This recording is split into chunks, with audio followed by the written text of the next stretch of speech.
Hi and welcome along to AFTV Transfer Daily, the show that keeps you up to date with players that have been linked with a January transfer move to Arsenal. First of all, got to say well done to Arsenal, all but through to the next stages now, automatically in the Champions League. Remember, if you finish in the top 8, you go through automatically. Arsenal currently sitting third after that win last night against Dinamo Zagreb, 3-0 winners, and it would take a monumental turn of results for Arsenal not to go through now with their goal difference.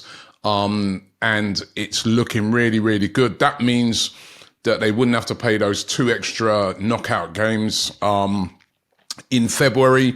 Gives them a little bit of extra rest. And, you know, maybe they might be able to go on another one of their legendary breaks that they did last year to Dubai, now that they're out of the FA Cup as well. So well done to Arsenal. That's what Mikel Arteta would have set out to do. And despite all of our problems, you know, and all of our issues at the moment, we're currently second in the Premier League and third in the Champions League. Still a lot to play for this season. Lots.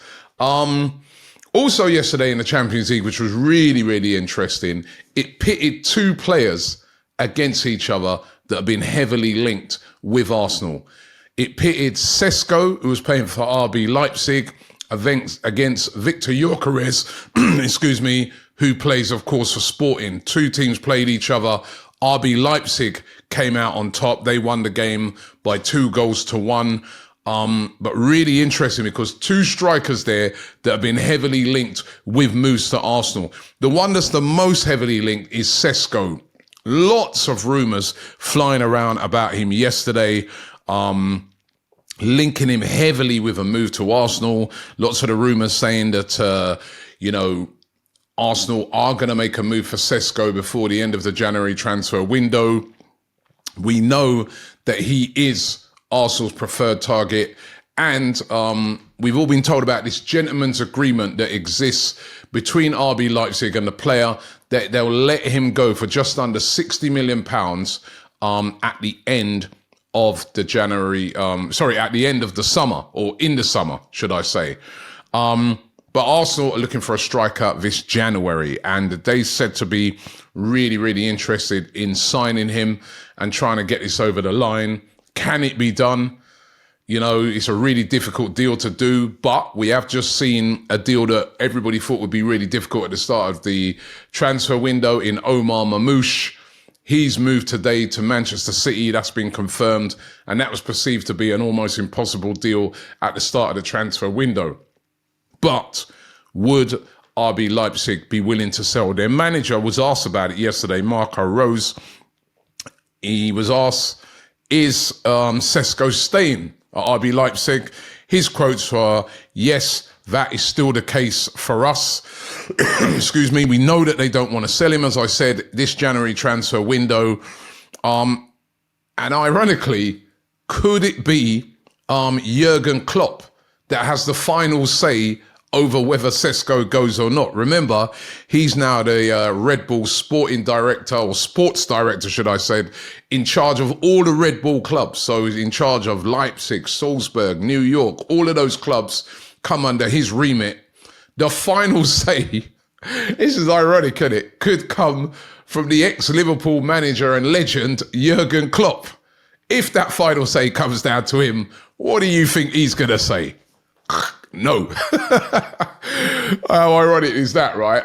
But it could come down to him. But the Sesko deal, difficult to get done. It's going to depend. How hard are Arsenal going to push for this? RB Leipzig out of the Champions League now. No chance of qualification. Don't even drop into the Europa League as you used to do. Of course, you're just out.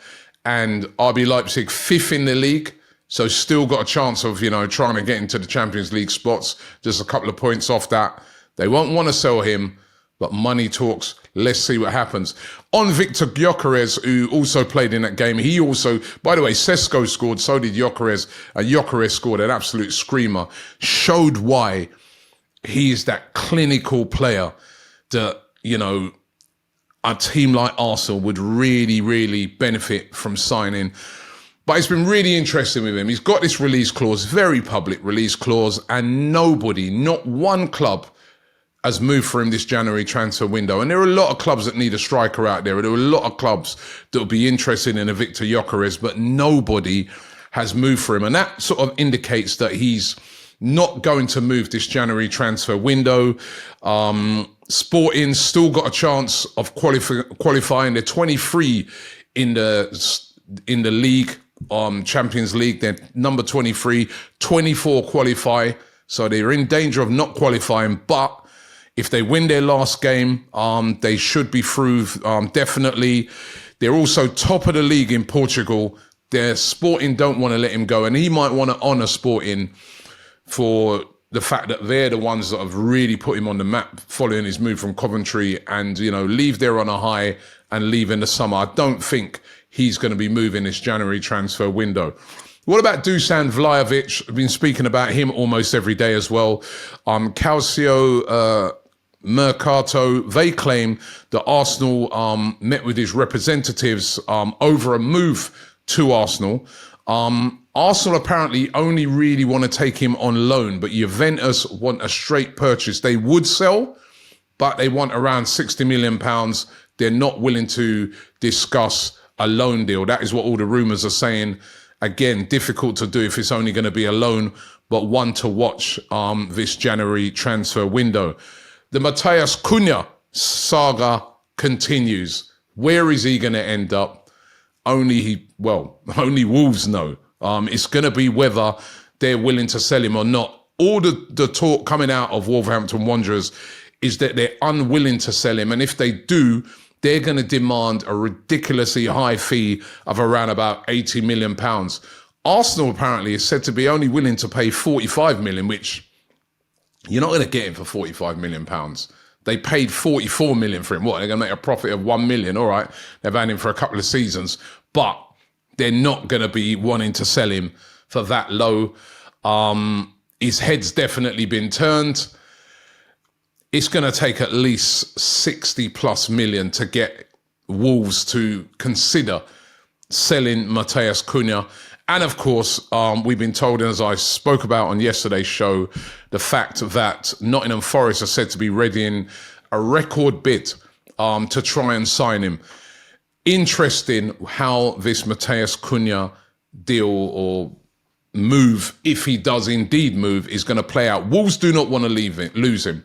Wolves are in a dogfight down there at the bottom of the Premier League, by no means out of it. They've got difficult games coming up, including against us. They need that player. But will they be able to keep hold of him come the end of the January transfer window? Will he end up at Arsenal or Forest? Interesting. Now, this is an interesting one. Victor Boniface of Bayer Leverkusen. Should Arsenal make a move for him? Are Arsenal one of the clubs that from the Premier League that apparently have him on their radar? Now, you would have thought to yourself, no way are Bayer Leverkusen going to sell Victor Boniface. He was like integral in the great season, invincible season that they had last year when they won the Bundesliga. He scored 21 goals and had 10 assists that season in the league.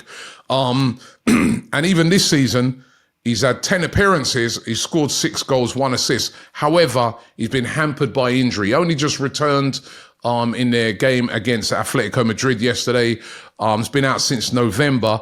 Now, Leverkusen are said to be willing to sell him if they get the right price, which is said to be around about £45 million.